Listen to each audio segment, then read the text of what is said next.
Estamos começando mais um Cobogós aqui pelo canal Market, também nas redes sociais do YouTube e Spotify. E não deixe de seguir a gente antes de eu começar a falar aqui do episódio de hoje, da nossa convidada especial, Cobogós Oficial e Empreiteira Digital, que oferece esse conteúdo aqui para vocês. E para variar, eu estou com essa pessoa maravilhosa que sempre está aqui comigo me acompanhando, Edilene Almeida. Somos Maravilhosas, né? Hoje aqui o time está potente, né? Muito. 3 mulheres aqui e a gente está com uma mulher extremamente especial que tem muita história para contar, história inspiradora de vida. Isso. Hoje a gente está aqui com a Vera Goulart. A Vera Goulart, ela é diretora acadêmica e sócia da São Paulo Tech School, a SPTech. E antes de assumir esse papel na educação, a Vera foi diretora de RH em grandes empresas de tecnologia, onde ela liderou processos complexos de fusões e aquisições. E em 2016, ela fez uma transição de carreira para a área educacional. E ela vai contar tudo isso pra gente. Muito bem-vinda. Que delícia. Obrigada, meninas. Obrigada pelo convite. Um prazer. Obrigada. É um prazer, uma honra ter você aqui hoje, compartilhando aí a sua experiência de vida e também experiência profissional aqui com a gente. A gente tem muita coisa para conversar. Queremos começar, né, conhecendo um pouquinho mais sobre você, sua trajetória. Então, se você puder compartilhar um pouquinho aqui com a gente, né, como você começou, né? Eu sei que você veio aí do corporativo. Como é que surgiu esse educacional? É importante saber. Legal. Assim, eu falo que a educação na minha vida veio talvez antes até de eu imaginar que eu ia ser uma executiva. Eu sempre sonhei em trabalhar com educação, desde adolescente. Meu sonho era ser professora de história do ensino médio. Esse era o meu sonho. Mas, enfim, por motivos aí da vida, eu acabei não conseguindo ir para esse caminho. Não é simples no Brasil seguir esse caminho. E fui trabalhar no mundo corporativo. Comecei muito simples, muito cedo, como operadora de call center. E fui crescendo nessa carreira, até me tornar uma executiva em call center. E depois disso, depois a empresa que eu trabalhava foi vendida e a gente fez uma migração, nós fundamos uma empresa de tecnologia e aí eu assumi as posições de recursos humanos dessa empresa. Também a empresa cresceu bastante, um grupo muito grande comprou a empresa e eu acabei me tornando diretora de RH do grupo para a América Latina. Então minha carreira foi um crescimento muito acelerado e muito vertiginoso também, né?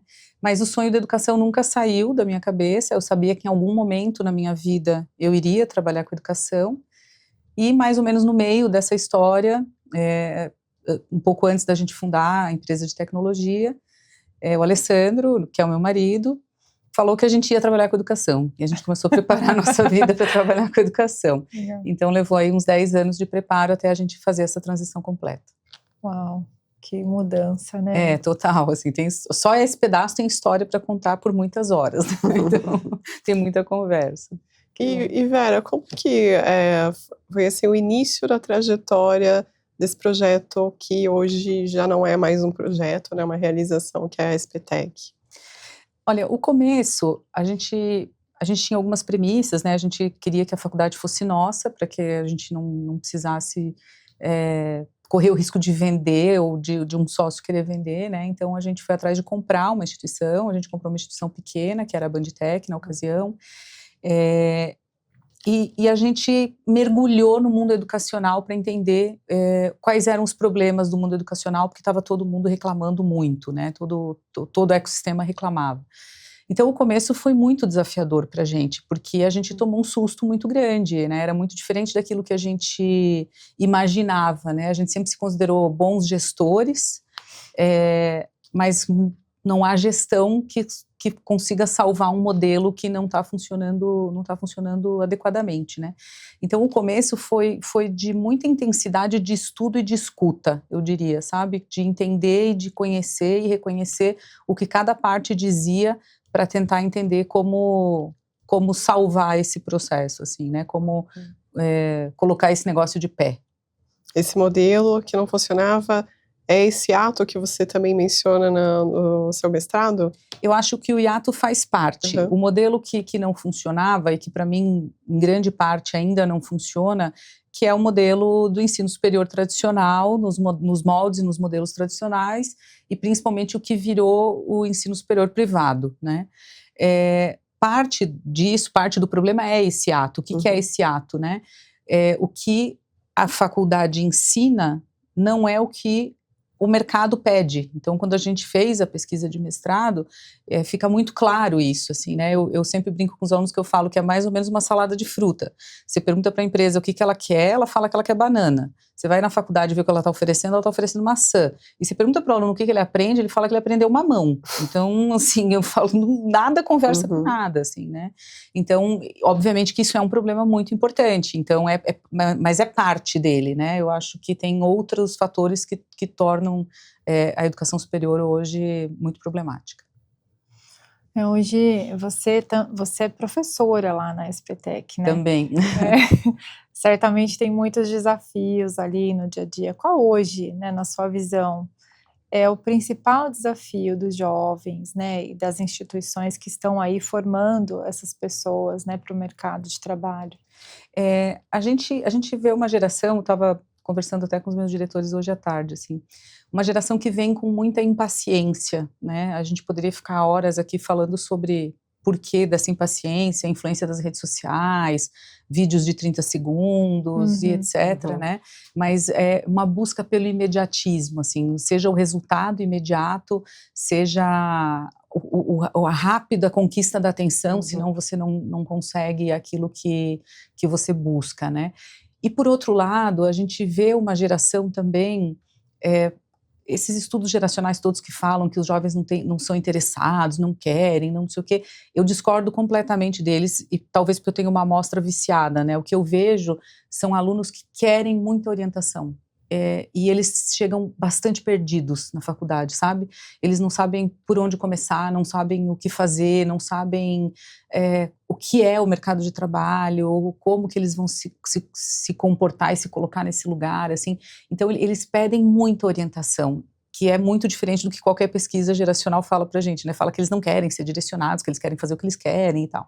Então, esses dois desafios que eu percebo mais, assim, essa questão de a impaciência, um resultado imediato, né, a não percepção de que tem uma montanha a ser percorrida, e essa questão da orientação, da necessidade de orientação que eles têm, assim, de quase que pedindo uma cartilha para o que eles precisam fazer, sabe? Uau!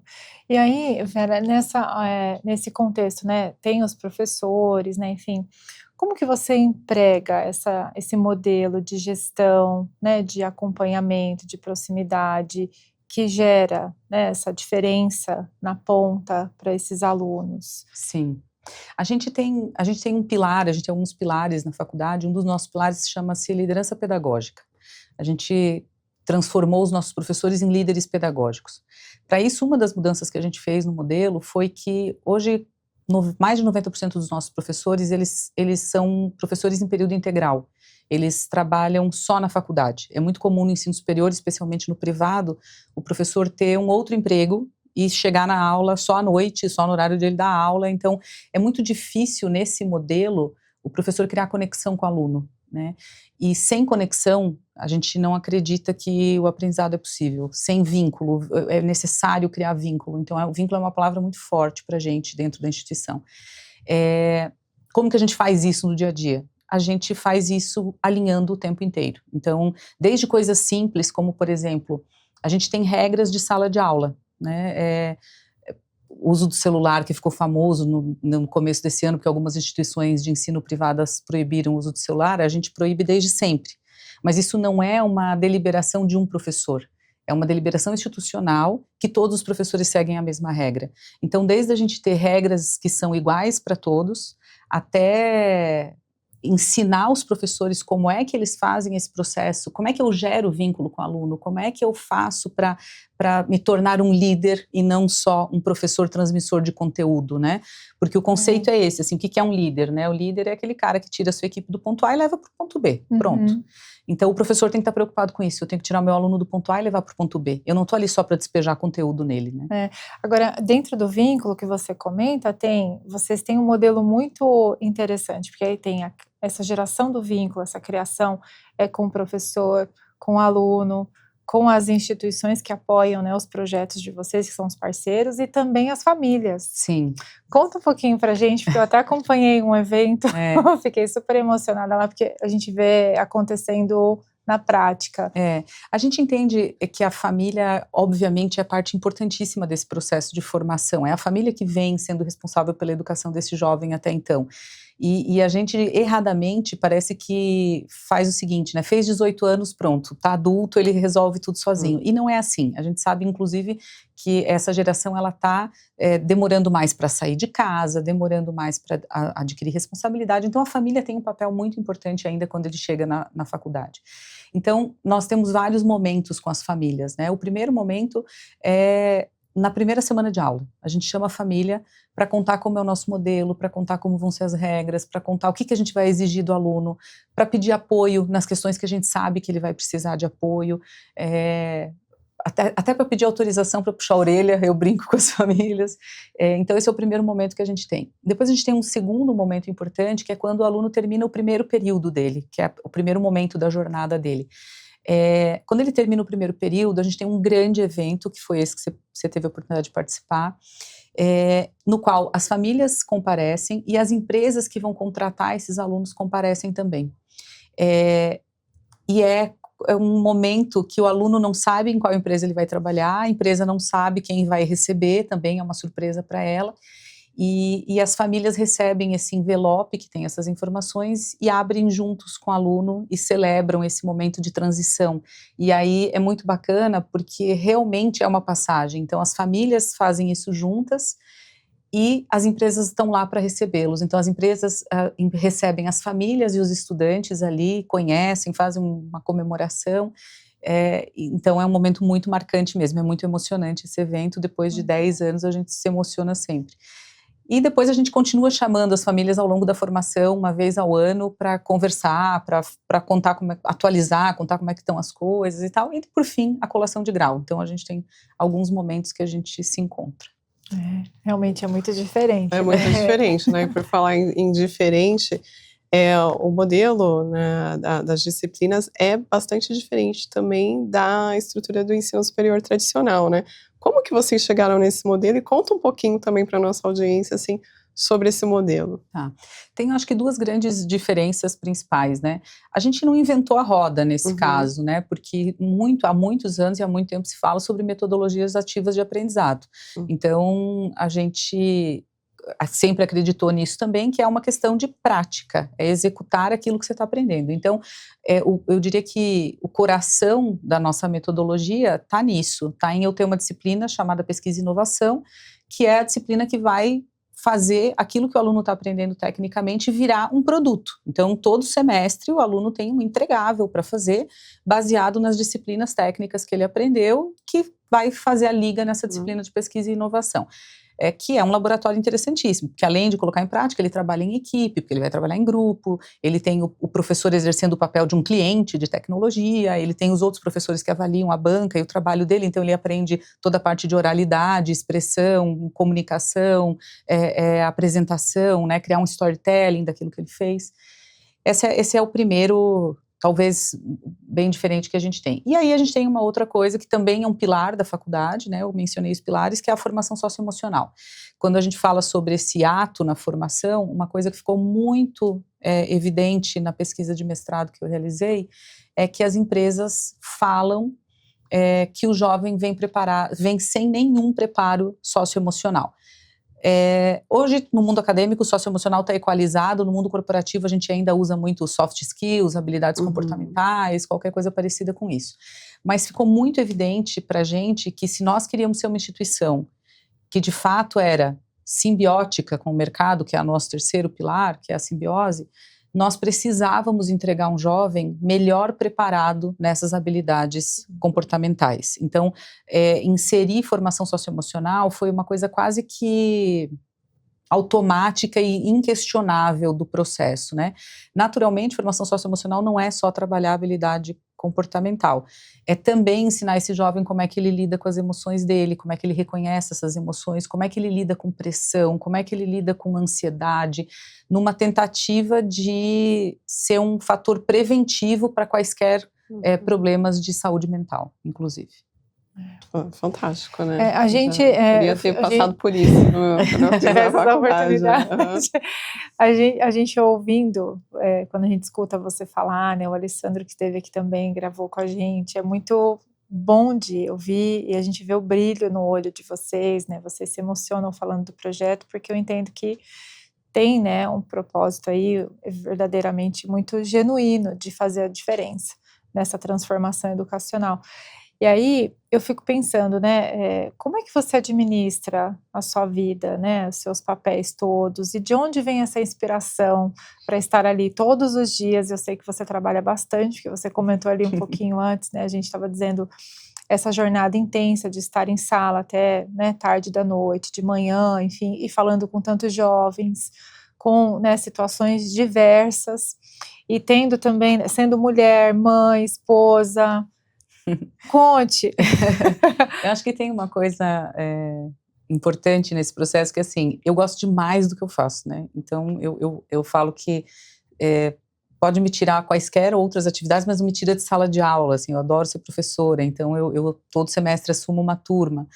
E eu acho que isso parece meio clichê, a gente fala bastante disso, mas é verdade, assim, apesar de eu trabalhar bastante, eu gosto muito de me envolver em todas as etapas acadêmicas, eu gosto de conversar com os professores, eu gosto de conversar com o nosso time que está em formação, monitores, assistentes, gosto de saber o que está acontecendo com os alunos, como é que eles estão indo no estágio, então eu acompanho isso bastante de perto, mas assim, com toda a sinceridade, no mundo corporativo eu trabalhava muito mais, era muito mais cansativo, muito mais exaustivo, assim, né?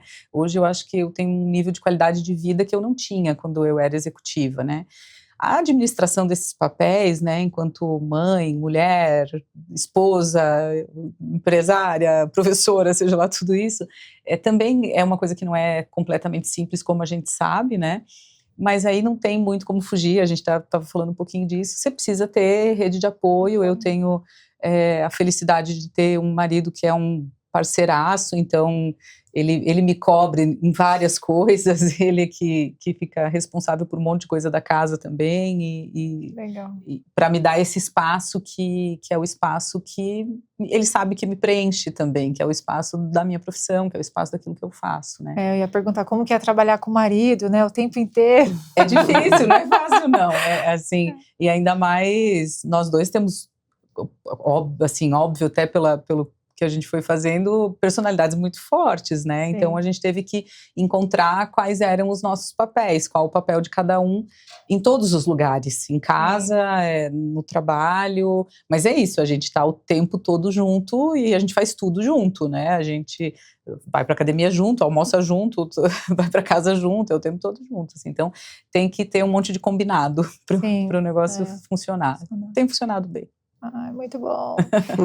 Você falou das parcerias com as empresas também, e aí, como é que vocês estabeleceram, né, essas parcerias? Que critérios vocês usam, ou as empresas utilizam, né, além, obviamente, de entregar um bom estagiário, né, um bom jovem ali para fazer o trabalho? Esse é um processo muito interessante também, porque a gente não tem nenhuma relação comercial com as empresas, a gente não tem nenhum vínculo comercial, a gente não recebe nada das empresas que são nossas parceiras. O único combinado que a gente tem com as empresas ela me garante uma quantidade de vagas que ela vai contratar. Então ela assume, por exemplo, agora no começo do semestre, quantos alunos ela vai contratar em julho, porque eu tenho que fazer um dimensionamento, né? Uhum. A partir daí a gente começa um trabalho a 4 mãos com a empresa, né? Então assim, eu tenho todo o time de formação socioemocional, é um time multidisciplinar que tem desde profissionais de tecnologia, passando por RH, profissionais que são administradores, e são pessoas que elas entendem profundamente quem é aquela empresa, como é a cultura daquela empresa, e a gente vai no nível do detalhe de qual é o perfil da vaga que a empresa vai alocar ao nosso aluno, porque nós somos responsáveis por fazer esse match, a empresa não faz processo seletivo. Nós é que falamos para a empresa qual é o aluno que vai trabalhar lá, e a empresa só recebe esse aluno, né? Então, também foi uma inversão. Então, quando você pergunta assim, qual o critério para a empresa estar conosco, para mim tem 2 grandes critérios, 2 coisas muito importantes. Tem que ser uma empresa com cabeça de formação, não com cabeça de seleção. Ela tem que entender que ela está recebendo um jovem que está no 2º ano de faculdade e que é um potencial talento, mas ele é um potencial talento. Ele precisa continuar o processo de desenvolvimento que nós nos propusemos a fazer a 4 mãos. Então, a empresa conta com a faculdade o tempo inteiro da formação desse jovem. Desde coisas simples como, olha, ele faltou 3 vezes, a gente está achando esquisito. Ela liga para a equipe e a equipe vai entender o que está acontecendo. Então, a empresa tem que ter a cabeça de formação. E a segunda coisa, ela tem que estar disposta a quebrar paradigma, porque um dos principais paradigmas de uma empresa é, por exemplo, o processo de recrutamento e seleção. Sim. E a empresa não faz etapa nenhuma, ela recebe os alunos às cegas, acreditando que nós fizemos um bom trabalho de análise de perfil do aluno e entendimento do perfil da vaga. Aí a gente busca esse match. E como tem sido essa relação, assim, depois desse match? Feedback aluno-empresa. Né? Assim, eu acho que os nossos números respondem um pouco essa pergunta, né? Porque se a gente errasse nesse match, certamente eu teria um volume de evasão superior ao volume que eu tenho. E hoje, depois que os nossos alunos vão para o 2º ano, né, o 1º ano ainda é um ano que a gente faz quase uma seleção, né, e também tem uma seleção do próprio aluno, se ele quer ficar ou se ele não quer ficar, né, mas a partir do 2º ano, que é quando ele começa o estágio, a gente tem uma perda menor do que 2%. Esse é um número que eu acho que é expressivo e é importante. Outro número expressivo e importante que eu considero é que mais de 50% dos meus alunos já estão efetivados no 3º ano da faculdade. Então, ao final do 3º ano, eu tenho mais de 50% dos alunos efetivados. Aliás, na metade do 3º ano. E no 4º ano, eu tenho 100% dos alunos efetivados. Então, as minhas salas todas estão, de 4º ano, estão com os alunos todos trabalhando, e a sua grande maioria, mais de 80%, na própria empresa onde ele fez estágio. É quase um emprego garantido, né? Também. A gente costuma dizer que ele só precisa fazer a parte dele. A gente fala o seguinte, né, a empresa que está no nosso projeto, ela está investindo, é caro formar, né? A gente sabe que é caro formar. Então, a empresa está investindo na formação do jovem. A faculdade também está. A gente também tem muito interesse que ele seja efetivado, né? A gente também investe muito, afinal de contas, ele não paga o 1º ano de faculdade. Então, a gente tem todo o interesse que ele seja efetivado. Só precisa ele ter esse interesse também. Então, ele precisa fazer um bom trabalho no estágio para que ele conquiste essa vaga. Então, e tudo indica que ele está fazendo, porque, como eu falei, a grande maioria deles é efetivado na própria empresa. E esse é um propósito genuíno, né? Porque eu acredito que eu nunca me deparei com uma faculdade que tivesse a preocupação que vocês têm de ver aquele aluno dentro de um estágio. Então, quando a gente veio para a educação, a gente tinha também muito claro assim, que para a gente a educação só fazia sentido se ela de fato fosse provocar transformação social. E a transformação social está no emprego no nosso país, né? Especialmente quando a gente fala de classes CDE, DE principalmente, né? Então, a transformação social está na empregabilidade dele. Então, o nosso compromisso é com essa empregabilidade real, né? Sim. A SPTEC não é uma instituição, né? Uma escola, uma universidade só para classe C, D e E, né? É mais, o que você pode compartilhar com a gente de algum case, né? De algum aluno, ou de uma história, de uma família, para as pessoas entenderem um pouquinho mais do trabalho que vocês fazem ali, né? E de como vocês podem transformar pessoas e jovens independente da classe social. Eu acho que esse é um ponto importante, né? Assim, não foi o nosso desejo sempre foi fazer transformação social, e a maneira como o projeto foi desenhado acabou permitindo que essa transformação social aconteça, né? Porque como o jovem não paga o 1º ano, a partir do 2º ano ele tem estágio remunerado e, portanto, ele consegue pagar a faculdade, a gente consegue viabilizar alunos de classe CDE para estar lá, mas é o que você falou, não é exclusivo para isso, a gente tem jovens de todas as classes sociais estudando lá, e essa convivência, inclusive, é absolutamente importante e saudável, porque é a diversidade de verdade sendo executada, né? História é super difícil, né, porque eu tenho tanta história, mas talvez eu possa contar sei lá, veio na minha cabeça uma aluna que já está formada agora há uns 5 anos, e ela, enfim, de uma região super periférica de São Paulo, né, Zona Sul, fundos, assim, e ela fez a faculdade, não conhecia nada de tecnologia, computador emprestado pela faculdade, porque ela não tinha condição de ter um computador, e ela, com muita dedicação, muito esforço, foi alocada num banco na época para fazer estágio. Hoje ela é funcionária sênior de outro banco, já se mudou, ganha 14 mil reais, o irmão estudou na faculdade, a namorada estudou na faculdade, então acho que essas histórias são histórias assim que a gente vê, né, muito bonitas acontecendo todo semestre, né. Eu falo que todo semestre eu tenho pelo menos uma mãe que vem e fala para mim assim, olha, estou te entregando o meu segundo filho. E aí, quando uma mãe entrega o segundo filho, não tem como não se emocionar, porque é sinal de que ela confia e de que o trabalho está sendo bem feito, né, assim. Foi um processo de Impacto real, né? transformação, né? Assim, o que acontece com tecnologia, né? A tecnologia remunera muito bem, então, com muita frequência, o nosso aluno, quando ele é efetivado, ele passa a ser a maior renda da família. Ele é maior do que a soma do pai e da mãe, assim, ele muda a classe social, ele muda uma classe social da família quando ele é efetivado. Isso é muito frequente, então o impacto é muito importante, assim. Vocês devem ter encontrado, assim, diversos desafios, né, para poder chegar no modelo que vocês têm hoje. O que você, assim, pontuaria como os principais desafios que vocês passaram? É isso, foram muitos mesmo, né, assim, mas eu acho que talvez um desafio que ele não ele é um desafio constante, que é essa relação com as empresas, essa manutenção dessa relação, né, esse entendimento que a gente precisa ter do que está acontecendo no mercado, os movimentos de mercado, né, muito perguntam para a gente assim, mas a inteligência artificial não vai tirar o emprego do jovem, com a inteligência artificial vocês vão continuar ensinando a mesma coisa que vocês ensinam? Não, não vamos ensinar coisas diferentes.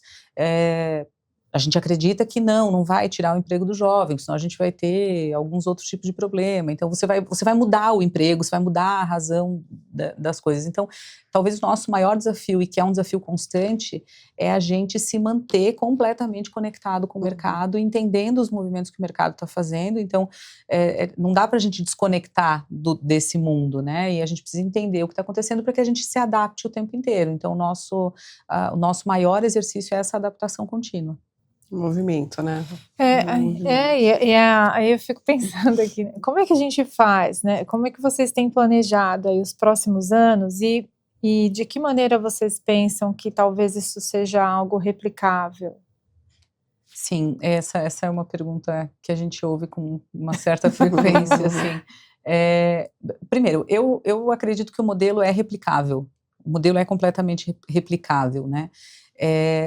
Só que ele precisa de muita coisa para que se consiga replicar, né? Então, a gente poderia entrar aqui desde discussões que passam pelo regulatório do Ministério da Educação, que as pessoas poderiam ficar um pouco mais travadas com isso, né? O nosso modelo é completamente aderente ao Ministério da Educação, mas principalmente por questões financeiras, eu diria assim, né? Porque o nosso modelo, o nosso modelo é um modelo caro, então quando você vai para instituições privadas que têm investidores, que têm o mercado financeiro por trás, você tem muito pouco espaço para falar que você vai aumentar custo. Então pega, como eu falei, eu tenho uma equipe de formação socioemocional que é uma equipe grande, é uma equipe sênior, muito bem qualificada. Essa equipe custa caro. Então como é que uma outra faculdade vai falar, olha, eu vou aumentar esse custo aqui porque eu acredito que isso vai melhorar a nossa taxa de evasão e etc, né?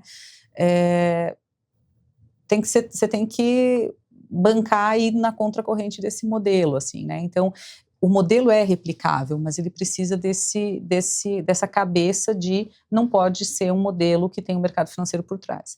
Do outro lado, você tem as instituições públicas, que aí são mais complexas ainda, porque a complexidade de mudança numa instituição pública, a demora para mudar uma instituição pública é imensa, assim, né? Então, de novo, né? É replicável? É fácil replicar? Não, não é fácil replicar.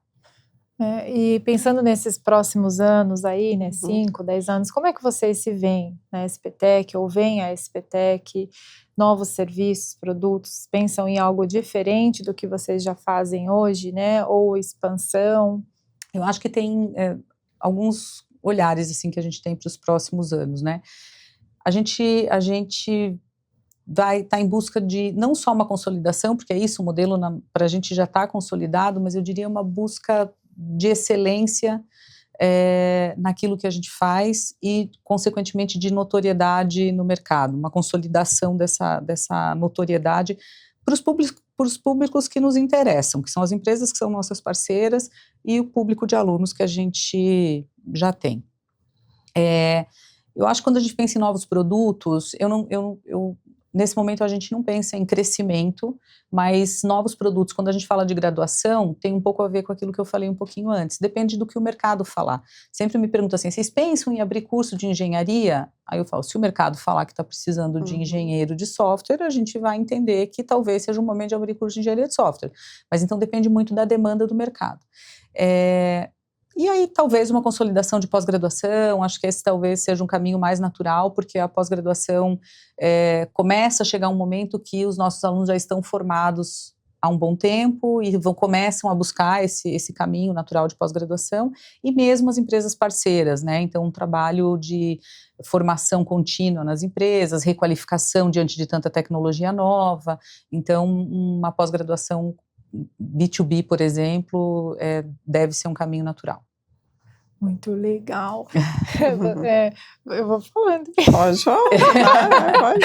Eu só aqui, a gente tem várias perguntas, mas às vezes, para não perder o gancho, a gente conversou um pouquinho antes de entrar aqui sobre um projeto que vocês também têm, né, paralelo à SPTec, mas que tem muito a ver também, porque é educacional. Sim. Que é a plataforma, né? Você quer comentar um pouquinho sobre isso? Que também acho muito interessante, né? A gente está falando de uma jornada educacional, na verdade. Ele é um projeto que surgiu, assim, também, talvez de uma inquietude nossa de falar o quanto as nossas crianças não são ensinadas a saber a diferença entre o que é você criar tecnologia e você usar tecnologia, né? Então, a gente tem uma plataforma que ensina crianças, no ensino público, a programar, né? Então, é uma plataforma, óbvio que muito mais no início, lógica de programação, como é que você fala com o computador, como é que você dá comando para um computador fazer aquilo que você quer que ele faça, e aí a criança tem toda uma gamificação para ir andando nesse sentido. Então,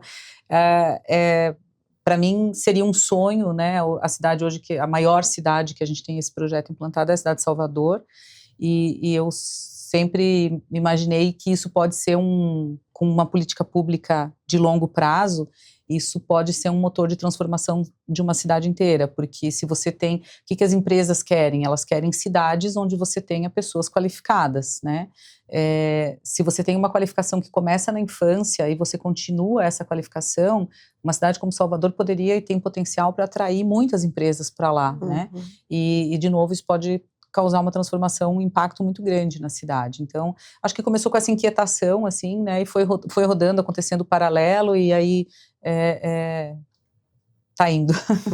Que bonito. Você comentou ali sobre as gerações, né, e esse desafio de trabalhar as habilidades comportamentais, esse ruído, vamos dizer assim, entre aquilo que a empresa espera de um jovem que está iniciando a carreira, né, que até é incoerente, né, todo mundo reclama desse jovem, mas também não pensa, nos coloca de repente no lugar para entender que ele realmente é uma criança que está entrando no universo adulto, né. E como que você vê as habilidades, assim, para que ele tenha continuidade disso que ele aprendeu, né, porque o mundo está cada vez mais automatizado, mais rápido, muita cobrança, essa cobrança por alta performance. Como que vocês trabalham essa cabeça para o pós depois, né? Quando ele não estiver mais ali com vocês. A gente tenta, né? Porque é isso que você falou, assim, algumas coisas que a gente faz, elas são um meio contrassenso do que tem acontecido, né? Então, não contrassenso no sentido de que elas não são necessárias, elas são altamente necessárias, mas é uma briga contra esse movimento, né? Então, por exemplo, as habilidades socioemocionais, elas são fundamentais, especialmente para situações em que você está passando por algum tipo de problema, né? Só que a gente, de alguma maneira, mesmo no mundo corporativo, a gente está meio que mascarando alguns problemas, assim, né? Então, a gente não lida com aquela situação de frente, a gente dá um monte de volta, a gente vai para o virtual, e aí o virtual atrapalha muito esse processo de formação. Então, o nosso trabalho é mostrar para o aluno os impactos disso, e falar para ele sempre do longo prazo, falar da importância de, olha, cuida desses aspectos aqui, cuida desse lugar aqui, se você for trabalhar remoto, como é que você vai continuar se desenvolvendo trabalhando remoto, né? Porque para um jovem, início de carreira, é muito difícil começar a carreira. Pensa em você começar o seu primeiro emprego fazendo 100% home office. Sem contato com gente, Sem né? contato com ninguém, sem entender o que é uma empresa, sem saber onde que fica o financeiro, entendeu? Assim, é muito complexo para eles, porque é muito abstrato. A gente colocou isso muito abstrato. Para a gente que já tem experiência, que já rodou, tá, você até consegue, em algum nível, se adaptar. Aliás, todos nós nos adaptamos aí por quase 2 anos, né? Mas para ele é muito difícil, porque ele não sabe, assim, desde coisas como é que ele mostra para o chefe dele o que ele está fazendo, assim, como é que ele mostra o trabalho dele, como é que ele aparece, como é que ele cresce nesse ambiente, assim. Então, o nosso exercício com ele o tempo inteiro formação socioemocional é uma formação para a vida inteira. A gente tem problemas que mudam ao longo da nossa vida. Eu tenho que fazer formação socioemocional com o meu professor que está no processo de pré-aposentadoria, porque ele está passando por uma série de dores que ele nunca passou na vida, né? Então, é isso que a gente tenta mostrar para ele, acreditando que essa sementinha vai ficar lá dentro, né? E que ele vai lembrar disso e vai continuar buscando essa formação. Você sente que, assim, depois da pandemia, há uma dificuldade maior de relacionamento ou do trabalho com essas habilidades? Olha, nos 2 primeiros anos do pós-pandemia foi muito complexo. O retorno foi muito difícil. Esses jovens chegaram muito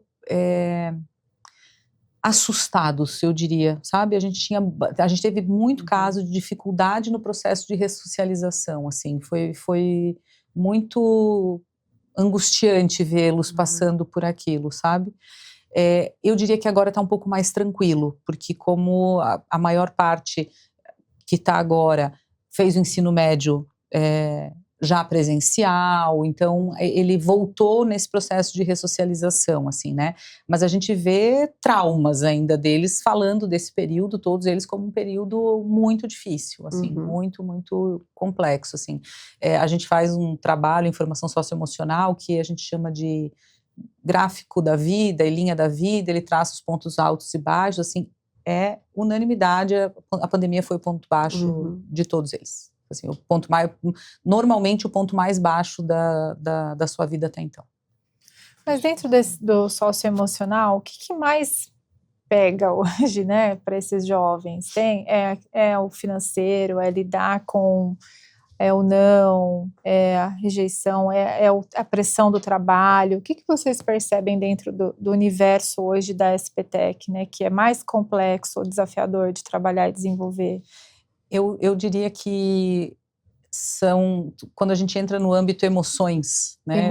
Quando a gente trabalha o módulo emoções, eu diria que esse módulo é o módulo que causa mais frenesi, assim, sabe? De curiosidade, a intensidade, dificilmente. Eu falo para os meus coordenadores que a gente se engana todo semestre, que a gente planeja uma quantidade de horas aula para esse módulo e sempre vai mais, porque o aluno, ele pergunta muito, ele interage muito, ele quer saber muito e muito frequentemente está relacionado com, assim, como é que eu lido com minha ansiedade? Como é que eu faço para não ficar ansioso? Ansiedade é a palavra, né? Assim, é o que eles mais trazem. A gente até fala que um pouco disso é a dificuldade de dar outros nomes para as emoções. A gente tem dificuldade de reconhecer, então a gente coloca tudo na conta da ansiedade, né? E não necessariamente é. Mas quando a gente fala disso, eles têm realmente muita, muita necessidade de apoio e de orientação sobre como é que ele lida com aquilo que ele está sentindo, como é que ele lida com a frustração, como é que ele lida com essa tristeza, como é que ele lida com essas situações que acontecem, assim. Então, eu vejo uma consciência maior sobre o papel da emoção, né? Hoje eu vejo bastante, ele chega mais consciente desse papel de emoção, mas completamente perdido sobre como ele vai lidar com ela, né? Eu diria que esse, conceitualmente, é uma das grandes questões. E aí ela conversa com uma outra questão importante que você até citou, que é a questão financeira mesmo, né? O nosso país não ensina a gente a fazer gestão financeira, não é uma disciplina, né, escolar, não é uma disciplina nas casas, né? E a questão financeira tem tudo a ver com emoção, né? As nossas decisões financeiras são tomadas basicamente pelas nossas emoções. Então a gente precisa também ensiná-lo, porque ele começa a isso, né? Começa a receber dinheiro, como é que ele faz isso, como é que ele faz uma gestão financeira, como é que ele organiza isso, como é que ele lida com essa questão do desejo, né? Em que momento, tempos e etc. Então, esses são 2 desafios bem, bem importantes. É bom porque os empregadores que estão nos assistindo, né? Empreendedores, precisam, né, cada vez mais de orientação, e esse aqui é um meio também de trazer um pouco mais de conhecimento para as pessoas, né, e você que está ali no dia a dia, certamente tem muito para contribuir. E aí, olhando para esse contexto, né, mercadológico, como que essas empresas podem contribuir mais com a SPTec, com esse modelo, com a metodologia que vocês têm? A grande contribuição da empresa é, ao se tornar uma parceira do projeto, né, e uma empresa contratante dos nossos alunos, ela estar muito próxima da gente também, porque, como eu disse, né, só a empresa estando próxima da gente, a gente consegue garantir algumas coisas. A primeira delas é que eu vou estar com um currículo sempre alinhado com aquilo que o mercado precisa. Então, portanto, eu vou estar entregando para a empresa um profissional melhor preparado, mais capacitado tecnicamente, né? E a empresa contribuindo com isso, inclusive ativamente, né? O que eu quero dizer ativamente? A gente promove, faz isso com as empresas, a gente senta com os gestores da empresa, vai entender o que eles estão utilizando, que ferramenta, que linguagem, etc. A gente chama a empresa para vir dar palestra para os nossos alunos, a gente chama gestor para vir fazer momentos de palestras especiais ao longo do curso inteiro, né? Eventos e tal. Então, quando a empresa se torna parceira, ela entra nesse ecossistema de um ciclo virtuoso para todo mundo, assim, né? Porque todo mundo ganha com isso, né? Eu falo sempre que todas as partes são muito importantes, naturalmente, mas se eu não tivesse a empresa oferecendo vaga de estágio, o projeto seria inviável, né? Ele não aconteceria. Então, a empresa, ela é parte essencial nesse processo. Então, que mais empresas possam contribuir. E aí, acho que até indo para os finais, né? Infelizmente. Infelizmente. Ai, gente, quer perguntar alguma coisa? Infelizmente é hora de... porque eu acho que seria legal a Vera até aproveitar esse gancho e como que essas empresas encontram, né, vocês? O melhor caminho para empresas que não nos conhecem ainda, acessar o nosso site, tem um canal de contato lá, vai cair direto no nosso time de marketing, a gente retorna isso e marca um bate-papo com a empresa. Esse é o caminho mais rápido, assim, mais fácil. Porque vai chover empresa, né? Eu acredito, porque realmente é um processo de transformação e que o Brasil, né, o mundo precisa, e quanto mais a gente puder acelerar, melhor, né? Com certeza. E inspirar também, né? Sem dúvida. Você gostaria de deixar algum recado, né, ou alguma contribuição adicional, né, alguma mensagem para as pessoas que estão nos ouvindo nesse contexto?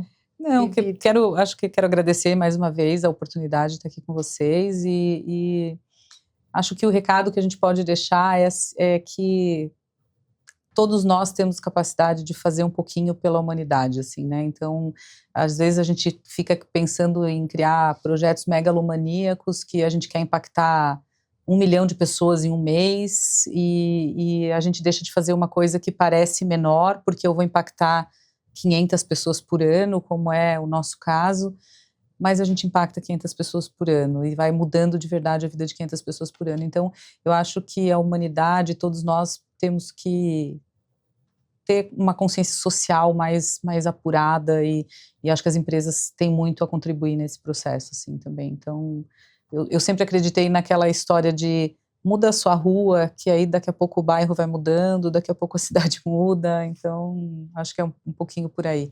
Contagiar. É. né? Contagiar as pessoas no sentido bom, de contágio, É. né? Disseminar. Muito obrigada, Vera, por você ter participado, topado aqui o nosso convite também. Espero recebê-la mais vezes aqui, né? Porque tem é muito bom e tem mais assunto, né? E a gente precisa incomodar, né? Gerar desconforto, reflexões, né? E a partir disso as transformações vão acontecendo. Então, obrigada aí pelo seu tempo, pela disponibilidade. Muito bom, Foi um prazer. Isso aí. Obrigada. E você que está aí, não deixe de seguir as nossas redes sociais, Cobogós Oficial, e também Empreiteira Digital. E a SPTech, que acho que é sptech.school. Exatamente, lá no Instagram, e acesse o site deles. A gente se vê no próximo episódio de Cobogós. Até lá. Até mais.